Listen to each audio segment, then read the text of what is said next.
ভয়ঙ্কর নৌকাডুবি, নিখোঁজ এক যুবক, চাঞ্চল্য রানীনগরে। মঙ্গলবার ভোরে মুর্শিদাবাদের রানীনগরে ঘটে গেল এক ভয়ঙ্কর নৌকাডুবির ঘটনা।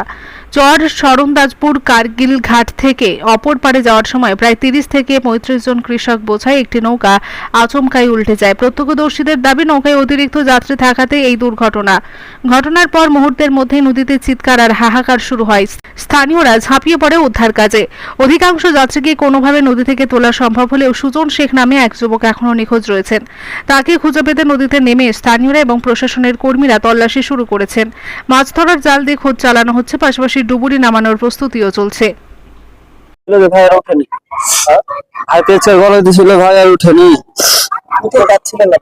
আমরা মাঠে যাচ্ছিলাম, মুনি যাচ্ছিল, তার জন্য লোড ছিল দিয়ে পেছর বড়ই পানি দিলিতে ভাই বলছে লোড ছিল, পানি দিলে একবার দিলে ভাই ছিল 40 জনের মতো। মানে হারিয়ে গেছে ওটা বলতে পারবেন। আপনি কি দেখলেন? আপনার কে হয়? ওটা আমার বড় ভাই। আমরা 3 ভাই ছিলাম।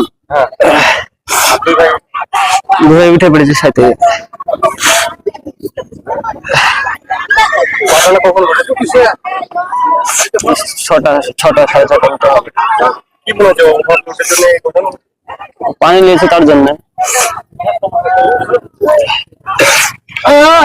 মাঠে চাকরি যাচ্ছিলেন? হ্যাঁ। নদীর ঘাট এলাকায় ভিড় জমাতে শুরু করেছেন শত শত মানুষ। সুজনের পরিবারের সদস্যরা আতঙ্কে কাঁদতে কাঁদতে প্রহর গুনছেন। এলাকাবাসীর অভিযোগ, নিয়ম মানা হয়নি বলেই এমন দুর্ঘটনা ঘটেছে। তাদের দাবি, প্রতিদিন নৌকায় অতিরিক্ত যাত্রী ওঠানো হলেও প্রশাসন কোনো ব্যবস্থা নেয়নি।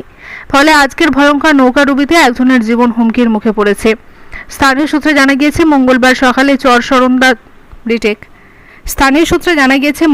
সকালে চর শরণদাসপুর কার্গিল ঘাট থেকে অন্য পারে যাওয়ার সময় নৌকাটিতে প্রায় 30 থেকে 35 জন যাত্রী ছিলেন। তাদের অধিকাংশকে স্থানীয়দের উদ্যোগে উদ্ধার করা গেলেও একজন এখনও নিখোঁজ রয়েছেন। নদীর তীরে ভিড় জমে গেল এবং আতঙ্ক আর উৎকণ্ঠা ঘিরে রেখেছে গ্রামাঞ্চল।